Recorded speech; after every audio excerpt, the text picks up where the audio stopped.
Magandang araw! Sa video na ito, magbibigay kami ng 20 halimbawa ng salawikain tungkol sa buhay at ipapaliwanag din namin ang kahulugan nito. Handa ka na?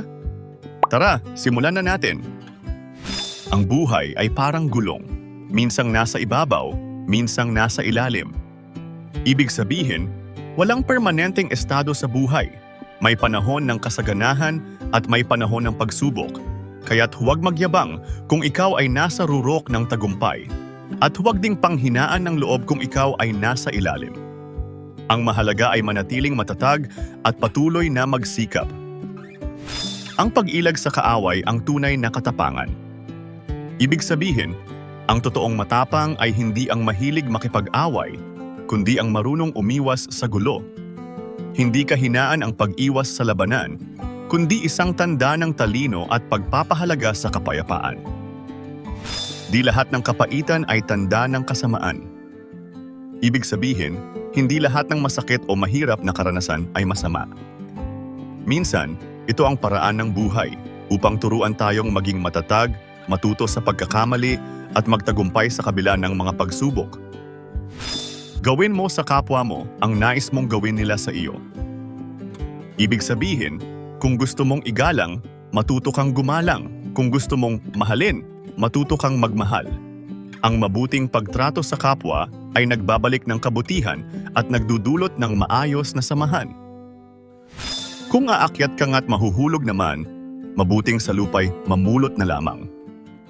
Ibig sabihin, hindi lahat ng mataas ay dapat akyatin, lalo na kung hindi mo ito kayang panindigan.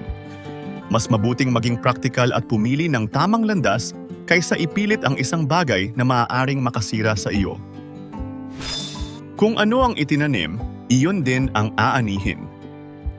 Ibig sabihin, ang bunga ng iyong buhay ay nakasalalay sa iyong mga gawa. Kung ikaw ay nagsikap, aasahan mong magtatagumpay. Ngunit kung ikaw ay pabaya at tamad, tiyak na daranasin mo ang hirap. Kung sino ang masalita, siyang kulang sa gawa. Ibig sabihin, ang taong mahilig magsalita ngunit hindi naman kumikilos ay madalas walang napapatunayan. Ang tunay na kahusayan ay hindi sa salita kundi sa gawa. Mapipilit ang maramot ang hindi ang walang sinop. Ibig sabihin, ang taong kuripot o maramot ay minsan napipilitang magbigay, pero ang taong walang diskarte sa buhay, kahit anong pilit, ay mahirap umasenso. Matalas man ang tabak, mapurol din kung nakasakbat. Ibig sabihin, ang kakayahan ng isang tao ay hindi magiging kapaki-pakinabang kung hindi niya ito gagamitin. Kahit gaano ka katalino o kahusay, kung hindi ka kikilos, balewala rin ang iyong potensyal. Walang malaking nakapupuwing, walang maliit na nakahihirin. Ibig sabihin, ang maliit na bagay ay maaaring makapagdulot ng malaking epekto at ang malalaking bagay ay hindi palaging nakalalamang. Walang dapat minamaliit o minamata sapagkat bawat isa ay may halaga. Kahit na ang usay mabilis tumakbo, kung sa tiyaga na may, sa pagong na ako. Ibig sabihin, hindi mahalaga kung mabilis o mabagal ang iyong pag-usad sa buhay, ang mahalaga ay hindi ka tumitigil.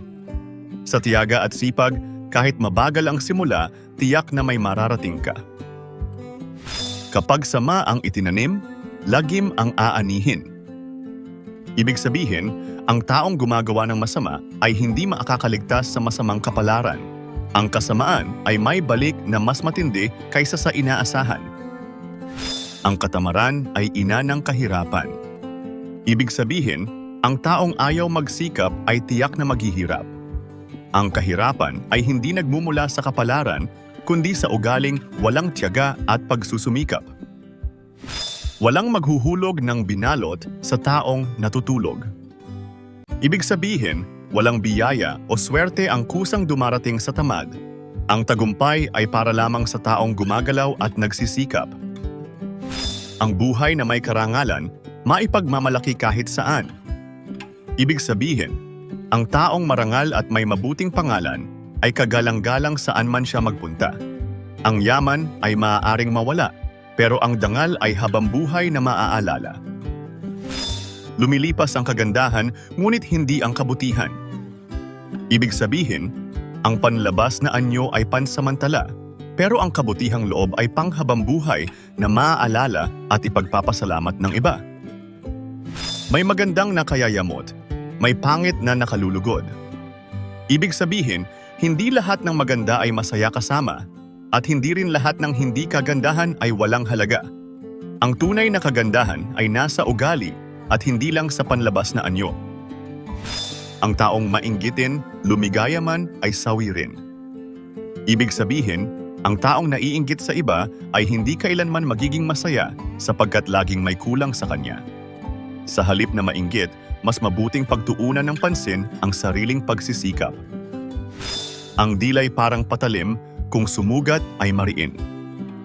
Ibig sabihin, ang masasakit na salita ay maaaring magdulot ng matinding sugat sa puso at isipan. Kaya't bago magsalita, isipin muna kung ito ay makakatulong o makakasakit. Huwag mong hatulan ang isang aklat sa pamamagitan ng kanyang pabalat. Ibig sabihin, huwag husgahan ang isang tao o bagay base lamang sa panlabas na anyo. Mas mahalagang kilalanin ang kanyang kalooban bago bumuo ng opinyon. At yan ang mga halimbawa ng salawikain na dapat nating tandaan. Alin sa mga ito ang pinaka nagustuhan mo? I-share mo yan sa comment section. Kung nakatulong sa'yo ang video na ito, huwag kalimutang mag-like, mag-subscribe, at i-click ang notification bell para lagi kang updated sa mga susunod naming videos. Hanggang sa muli, maraming salamat sa panonood.